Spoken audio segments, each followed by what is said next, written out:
नमस्कार, ये आकाशवाणी शिमला है।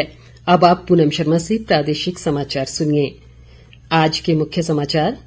मुख्यमंत्री सुखविंदर सिंह सुक्खू ने कहा, प्रदेश की अर्थव्यवस्था में सुधार लाने के लिए अगले 6 महीने में और कड़े फैसले लेगी सरकार। राजस्व मंत्री जगत सिंह नेगी ने कहा, राज्य में डैम सेफ्टी एक्ट को कड़ाई से किया जाएगा लागू। विपक्षी दल भाजपा ने प्रदेश के वित्तीय हालात और विधानसभा अध्यक्ष के रवैये को लेकर राज्यपाल को सौंपा ज्ञापन। और पेरिस पैरालंपिक में पुरुषों की ऊंची कूद स्पर्धा में ऊना के निशाद कुमार ने जीता रजत पदक। राष्ट्रपति, मुख्यमंत्री व उप मुख्यमंत्री ने दी बधाई। अब समाचार विस्तार से। मुख्यमंत्री सुखविंदर सिंह सुक्खू ने कहा है कि प्रदेश की अर्थव्यवस्था में सुधार लाने के लिए राज्य सरकार अगले 6 महीने में और कड़े फैसले लेगी। मुख्यमंत्री ने कहा कि आने वाले बजट में प्रदेश की अर्थव्यवस्था में सुधार होता नजर आएगा। शिमला में चल रहे प्रदेश विधानसभा के मानसून सत्र में आज प्रश्नकाल के दौरान विधायक केवल सिंह पठानिया के सवाल के जवाब में मुख्यमंत्री ने ये बात कही। उन्होंने कहा कि सरकार ने अभी 125 यूनिट फ्री बिजली को वापस नहीं लिया है। मुख्यमंत्री ने पूर्व की भाजपा सरकार पर तंज कसते हुए कहा कि उन्होंने पिछले 5 सालों में प्रदेश की अर्थव्यवस्था को पूरी तरह बर्बाद किया। सुखविंदर सिंह सुक्खू ने कहा कि अब राज्य सरकार अर्थव्यवस्था को पटरी पर लाने के लिए कड़े फैसले ले रही है। मुख्यमंत्री ने कहा कि कांग्रेस सरकार सत्ता में आने के पहले दिन से ही प्रदेश को आत्मनिर्भर बनाने की दिशा में काम कर रही है। उन्होंने कहा कि प्रदेश में जिन लोगों को सब्सिडी पर बिजली की जरूरत नहीं है, उन्हें भी सब्सिडी दी गई है और राज्य सरकार ने 1 सितंबर से उद्यमियों या 5 स्टार होटल मालिकों को प्रति यूनिट 1 रुपये सब्सिडी को विड्रॉ कर लिया है। मुख्यमंत्री ने कहा कि सरकार ने ये फैसला बिजली बोर्ड को आत्मनिर्भर बनाने के लिए लिया है। उन्होंने कहा कि सरकार सही ढंग से काम करेगी और 2027 तक प्रदेश को आत्मनिर्भर बनाएगी। मुख्यमंत्री ने कहा कि अगर इसमें सुधार नहीं किया गया तो सरकार को सब्सिडी के तौर पर बिजली बोर्ड को 2200 करोड़ रुपए देने पड़ेंगे। मुख्यमंत्री ने कहा कि वे चाहते हैं कि विपक्षी दल भाजपा प्रदेश की अर्थव्यवस्था को सुधारने में अपना सहयोग दे, लेकिन विपक्ष चर्चा से भाग रहा है। विधायक विवेक शर्मा के सवाल के जवाब में मुख्यमंत्री ने बताया कि खैर का कटान उसकी मोटाई के हिसाब से होता है। उन्होंने कहा कि खैर को जड़ से न काटा जाए, इस पर विचार किया जाएगा। विधायक अनुराधा राणा के सवाल के जवाब में स्वास्थ्य मंत्री धनीराम शांडिल ने कहा कि नेशनल हेल्थ मिशन के तहत जल्द ही 600 भर्तियां विभिन्न श्रेणियों में की जाएंगी। उन्होंने कहा कि प्रदेश के आदर्श स्वास्थ्य संस्थानों में स्टाफ भेजा जा रहा है और इनमें स्टाफ की कोई कमी नहीं होगी। उन्होंने कहा कि विभाग में 200 डॉक्टरों की भर्ती का मामला लोक सेवा आयोग को भेजा गया है, जिन्हें जल्द भरा जाएगा।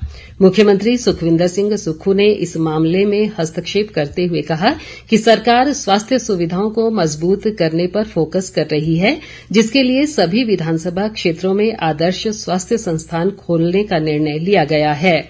शिक्षा मंत्री रोहित ठाकुर ने विधायक विनोद सुल्तानपुरी के सवाल के जवाब में बताया कि प्रदेश के स्कूलों में 6 साल के बच्चे को ही पहली कक्षा में दाखिला मिलेगा और भविष्य में इस नियम में किसी को भी कोई छूट नहीं दी जाएगी। उन्होंने कहा कि नेशनल एजुकेशन पॉलिसी में ये प्रावधान है और पिछले साल से हिमाचल सरकार ने भी इसे लागू कर दिया है। राजस्व विभाग द्वारा करवाए गए बंदोबस्त को लेकर कई क्षेत्रों में विवाद है, क्योंकि पुराना रिकॉर्ड उर्दू में लिखा गया है और उर्दू पढ़ने वाले विभाग के पास कोई नहीं है। ऐसे में दिक्कत हो रही है। विधायक भुवनेश्वर गौड़ ने सदन में ये मामला उठाया, जिस पर राकेश कालिया, केवल पठानिया और विनोद सुल्तानपुरी ने भी अनुपूरक सवाल उठाए। राजस्व मंत्री जगत सिंह नेगी ने माना कि राजस्व रिकॉर्ड उर्दू में लिखा गया है और ये सुनिश्चित किया जाएगा कि उर्दू पढ़ने के लिए विभाग खुद किसी को बुलाए, ताकि लोगों को पैसा न देना पड़े। राजस्व मंत्री जगत सिंह नेगी ने कहा है कि सरकार राज्य में डैम सेफ्टी एक्ट को कड़ाई से लागू करेगी, ताकि प्रदेश में बीबीएमबी जैसे संस्थान बांधों से अचानक पानी छोड़कर प्रदेश को तबाह न कर सकें।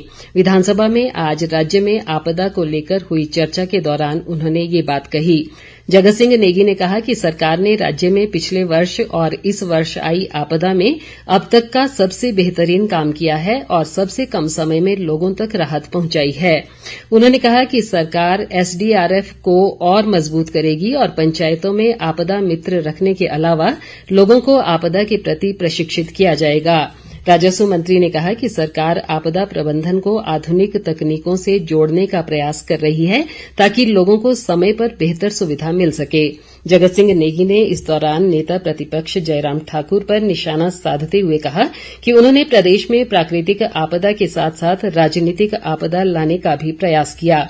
राजस्व मंत्री ने कहा कि प्रदेश के आपदा प्रबंधन कानून के तहत केंद्र से जो भी पैसा मिला है वह कांग्रेस की देन है, क्योंकि कांग्रेस सरकार ने ही वर्ष 2005 में ये कानून बनाया था और इसमें भाजपा का कोई योगदान नहीं है।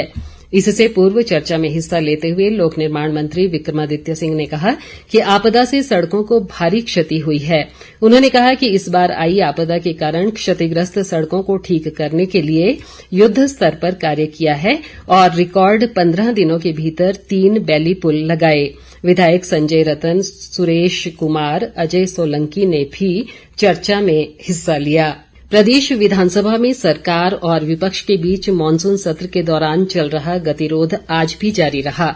विपक्षी दल भाजपा ने सदन में भारी हंगामा किया और बाद में पूरा विपक्ष सदन से वॉकआउट कर गया। सदन की बैठक आरंभ होते ही भाजपा के विपिन सिंह परमार ने विधानसभा अध्यक्ष कुलदीप सिंह पठानिया से प्वाइंट ऑफ ऑर्डर के माध्यम से अपना मुद्दा उठाने की अनुमति मांगी, लेकिन विधानसभा अध्यक्ष ने उन्हें ये अनुमति नहीं दी। विधानसभा अध्यक्ष ने व्यवस्था दी कि विपक्ष प्रश्नकाल के बाद ये मुद्दा उठा सकता है। विधानसभा अध्यक्ष की इस व्यवस्था से विपिन सिंह परमार संतुष्ट नहीं हुए और अनुमति न मिलने पर पूरा विपक्ष अपनी सीटों पर खड़ा हो गया और शोरगुल करने लगा। बाद में पूरा विपक्ष सदन से नारेबाजी करते हुए बाहर चला गया। इस बीच मुख्यमंत्री सुखविंदर सिंह सुक्खू ने विपक्ष के हंगामे और वॉकआउट पर टिप्पणी करते हुए कहा कि वास्तव में विपक्ष में आपसी लड़ाई बहुत बढ़ गई है, इसलिए उसके सभी नेता तनाव में हैं और सदन का समय बर्बाद कर रहे हैं। मुख्यमंत्री ने कहा कि इस सत्र से पहले ही ये तय हो गया था कि सरकार विपक्ष द्वारा उठाए जाने वाले हर मुद्दे का जवाब देगी।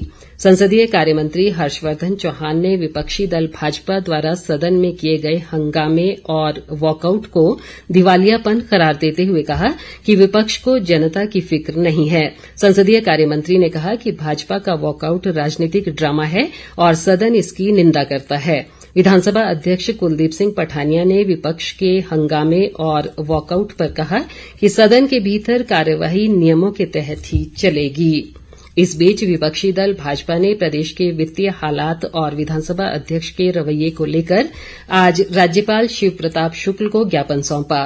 विपक्ष के नेता जयराम ठाकुर ने कहा कि विधानसभा अध्यक्ष कुलदीप सिंह पठानिया का व्यवहार सदन के अंदर और बाहर जहां विधायकों की भावनाओं को आहत कर रहा है, वहीं अध्यक्ष के संवैधानिक पद की गरिमा को भी ठेस पहुंचा रहा है।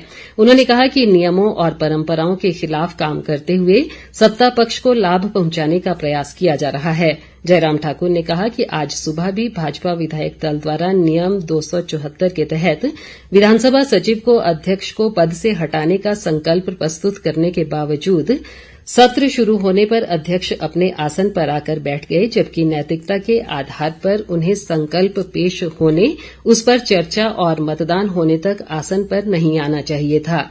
उन्होंने राज्यपाल को बताया कि नियम 67 के तहत प्रदेश की बिगड़ती आर्थिक स्थिति पर चर्चा करने के लिए दिए गए स्थगन प्रस्ताव पर भी कोई ध्यान नहीं दिया गया। उन्होंने प्रदेश की वर्तमान परिस्थितियों, विशेषकर आर्थिक स्थिति को देखते हुए राज्यपाल से उचित कार्रवाई करने का आग्रह किया। राष्ट्रपति द्रौपदी मुर्मू ने पेरिस पैरालंपिक में पुरुषों की ऊंची कूद स्पर्धा में रजत पदक जीतने पर निषाद कुमार को बधाई दी है। एक सोशल मीडिया पोस्ट में राष्ट्रपति ने पैरालंपिक में लगातार रजत पदक जीतने के लिए उनकी सराहना की। मुख्यमंत्री सुखविंदर सिंह सुक्खू ने भी निषाद कुमार को ऊंची कूद में रजत पदक जीतने पर बधाई दी है। मुख्यमंत्री ने कहा कि हिमाचल के लोगों के लिए ये गर्व की बात है कि प्रदेश के युवा ने इस खेल में अद्भुत प्रतिभा का प्रदर्शन करते हुए हुए देश के लिए पदक जीता है। उप मुख्यमंत्री मुकेश अग्निहोत्री ने निषाद कुमार की इस उपलब्धि पर उन्हें बधाई दी है। अग्निहोत्री ने कहा कि निषाद कुमार ने ऊंची कूद स्पर्धा में रजत पदक जीतकर देश व प्रदेश को गौरवान्वित किया है। निषाद कुमार ऊना जिले की अंब तहसील के बदाऊं गांव के रहने वाले हैं। निषाद कुमार की इस उपलब्धि पर उनके परिजनों सहित जिले में भी खुशी की लहर है। आईजीएमसी शिमला में रोगी कल्याण समिति आरकेएस के 55 कर्मचारी आज से पूरे दिन की हड़ताल पर चले गए हैं। नियमित पे स्केल की मांग पूरी न होने के कारण इन कर्मचारियों में रोष है। आरकेएस कर्मचारियों की हड़ताल के चलते आज आईजीएमसी में सैकड़ों मरीजों को परेशानी का सामना करना पड़ा। रोगी कल्याण समिति के अध्यक्ष अरविंद पाल ने बताया कि जब तक सरकार द्वारा उनकी नियमित पे स्केल की मांग को पूरा नहीं किया जाता तब तक उनकी हड़ताल जारी रहेगी। अंत में मुख्य समाचार एक बार फिर। मुख्यमंत्री सुखविंदर सिंह सुक्खू ने कहा, प्रदेश की अर्थव्यवस्था में सुधार लाने के लिए अगले 6 महीने में और कड़े फैसले लेगी सरकार। राजस्व मंत्री जगत सिंह नेगी ने कहा, राज्य में डैम सेफ्टी एक्ट को कड़ाई से किया जाएगा लागू। विपक्षी दल भाजपा ने प्रदेश के वित्तीय हालात और विधानसभा अध्यक्ष के रवैये को लेकर राज्यपाल को सौंपा ज्ञापन।